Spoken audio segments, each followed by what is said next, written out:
Following the tragedy at Mother Emanuel AME Church on June 17, 2015, Margaret Seidler decided to make the community much stronger through the Illumination Project. In this edition of Quintin's Close-Ups, I sit down with her one-on-one. And be sure to download the free Quintin's Close-Ups app in your Apple or Google Play stores. Margaret, it is so good to see you. Quintin, it is always good to see you. I appreciate this. Thank you. Well, let me take you back to really 2 weeks ago. As you know, Charleston Police Chief Greg Mellon announced that he retired after 35 years in law enforcement, 11 years on the Charleston Police Department's force. When you think of that, where does your mind go to? In terms of? I'll say this, when you think of Greg Mellon as the Chief of Police, what sticks out to you? A man who I've worked with now for 7 years. Right. And he's a man who feels like he's the caretaker of the City of Charleston community, that it is his job that all of us are safe and feel safe and sound. Yeah. And as you know, a lot of people have been talking in the community and asking this very prominent question: where does the Illumination Project go from here? Well, the Illumination Project is really just taking off. It has been such a personally amazing experience for me since we started in September of 2015. Right. So what we did the first year was we focused mostly, as you know, on getting input from citizens about what police could do differently or keep doing, as well as what citizens could do differently or keep doing to make sure that we have the trust that is needed in a community. And so the first year we really focused on talking to 850 people in small group discussions and came up with 2,200 ideas and comments that all got rolled up into the most frequent ones that are now part of 86 strategies over a 3-year period that are going to be implemented. And I'd say right now, from the most recent report that I saw that came from Chief Mellon, is that we're probably working on around 20. I am actually working on one, and that's really the responsibility that I have, and it's really become my passion and my love as I've got to make really great and new, incredible friends in very, very different parts of the community than I might have ever in my whole life as a Charlestonian. So I'm actually doing the quote listening sessions where we talk to people. And so what we've done this year is we've expanded the conversation from police and citizens to looking at all kinds of situations where people could get polarized, where there might be differences. And so we've created sessions where people are talking about their differences and their commonalities and doing it with our wonderful cadre of about 30 facilitators. They're actually talking about very difficult subjects that I would say probably most communities in this country aren't yet talking about. And we're talking about race differences, we're talking about faith differences, neighborhood differences. It's been amazing. We've actually worked with around, I want to say about 550 people this year. Wow. Again, all in small groups. And what's been exciting to me is to recognize that if people are given a safe environment to have a difficult conversation about things that we probably all wish we had talked about decades ago, if not centuries ago, that we can get to know each other and we can get to see how, just because of the card we drew in life and where we started out, can have a real difference in how we experience the world in our communities. A particular example that has been really fulfilling for me is Grace Church Cathedral, which is there on Grace and on Wentworth and Glebe, and then Mount Zion AME, which is its next door neighbor, have been involved in a joint book study. Callie Walpole and Kylon Middleton there's a joint book study that the two congregations get together every single week. And we've been reading some pretty intense books. We've read things, we started out with The New Jim Crow, then we read The Strange Career of Jim Crow, then we just finished James Cone's book called The Cross and the Lynching Tree, and the last book was Who Lynched Willie Earl, which was the last lynching that took place in the state of South Carolina, I believe it was, in 1944. Mm. And so we've got people talking about things that are hard truths. And I think that for us to really establish strong relationships that are filled with trust, that we do that in a safe environment. So from those weekly book studies have come a couple things. One is a quarterly meeting called Okra Soup. Yes. And Okra Soup is just phenomenal. We have up to about 150 people come, not only from Grace and Mount Zion, also the College of Charleston. We've been involving some of their students, which has been really nice, as well as Calvary Episcopal. Right. And so we've seen some documentaries like Liberty and Slavery, The Paradox of America's Founding Fathers, how they could talk about freedom and at the same time half of them actually had enslaved people. More recently we had Damon Fordham come and speak. Yes. And he focused on the black voices in South Carolina during the Reconstruction period, about the black leadership, elected leadership that was in this state. So it's been a learning process, and it was really just so exciting recently.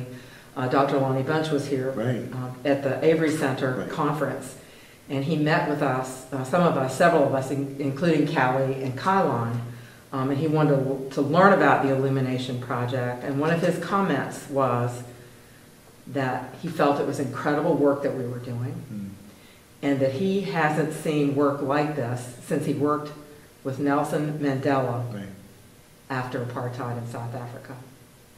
So you talk about affirmation for heart work that's also hard work, and to be recognized by someone of his stature as the head of the National African American Museum gives me hope that we're on the right track. You talk about the difficult books that you read on particular subjects. Yes. Where were you emotionally after reading those particular books? Where am I emotionally? Still, yeah. Right, yeah. It is, see, I was born here on James Island, so I'm from here. I've lived a few other places as an adult, came back home 17 years ago. It is very hard to read. It is very hard to be there, and it's the most important work that I think that any of us can do today, and not only in this community, in this country. Right.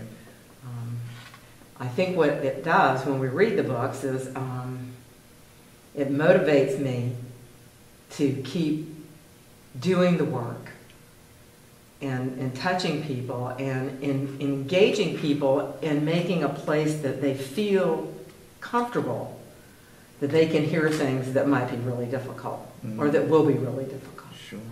Speaking of difficult, let's talk about Mother Emanuel. It's been 2 years since that tragedy happened down the street here on Calhoun Street. When you look back 2 years ago to right now, what is the biggest thing that still plays in your mind, Margaret? Disbelief. Complete disbelief that that level of hate still exists. I mean, it is just disbelief, and it is sickening, it is disheartening. And I look at and experience the hurt that the families have had to endure, and that the courageous survivors have endured. And so, I mean, I was amazed at, I was not amazed, I was thrilled at the community's response. Sure. What my hope is that those who were so touched and came out in support will re-energize themselves. What I believe happens is that we have a very strong experience and we unify, and then we tend to go back to our lives. And I just feel that Charleston has the opportunity to really be a model for the country. I really do. And so for those who follow Quintin's close-ups, I would just encourage them in whatever way they can to keep the unity alive, to keep the conversations alive, to not let it diminish. Speaking of keeping the conversation going, obviously you guys developed and actually unveiled a tremendous memorial for those victims and survivors at the Charleston International Airport. Right. Take me back down memory lane and tell me what memories still play in your mind of that event and the memorial itself. Right. Well, Henry Fishburne, who's you know Henry. Henry Yes. served on Charleston City Council, and he's on the airport board. And right after the tragedy, he said, I think that what happened here did not just happen to the people in Mother Emanuel. It happened to our community. And that we, as the most populated or most used public building in the region, 4 million passengers, just about 4 million passengers a year, that there was an obligation to show our respect and to tell the world our story and not to forget it. And so with Henry's idea, I was actually appointed to chair a committee with Henry, Helen Hill, who's head of the convention, the Charleston Area Convention Visitors Bureau, Spencer Pryor, Oh, yes. who is with the city of North Charleston. And so what we did was we had some very, very tender meetings with the survivors. And so I just facilitated a way to help get their ideas for what they would want to see in a tribute. And if you ask people what's important and what their ideas are, they already got them. They got the wisdom. You just have to ask them. And so one of the things that came up immediately from both Felicia Sanders and Polly Shepard was stained glass. Had to have stained glass. And so we started talking about what might be in the stained glass. And so then I went on the internet and I was searching for someone to do the stained glass, and I found this company in East Montague up in North Charleston, and it turned out to be Charlestown Stained Glass, who had done the Mother Emanuel Elevator Project. So they already knew the church, they worked with their stained glass. And so that's really where we started. So it was about the stained glass as a way to make sure that the space felt peaceful and serene. It does.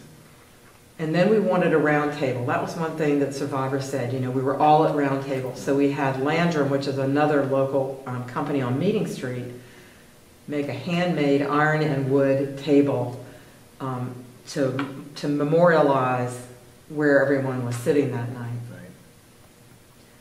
And then the other thing that we thought was really important was not just to remember and honor, because that is certainly the first step. What also was important was that we serve as an inspiration for the future.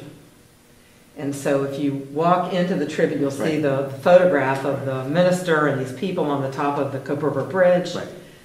And there's this energy and there's this hope. And that's what we want to see. We want people to walk into that space and have an experience that is so powerful that it stays with them and hopefully inspires them to do something in their own communities. If there are visitors here coming from, you know, for a vacation, or whether they're business people visiting, that they take something with them from that back home and do something. Because it's going to take everybody in this country working together. Margaret Seidler, thank you so much for your time. I really appreciate this. Quintin, I'm honored. Thank you. Thank you.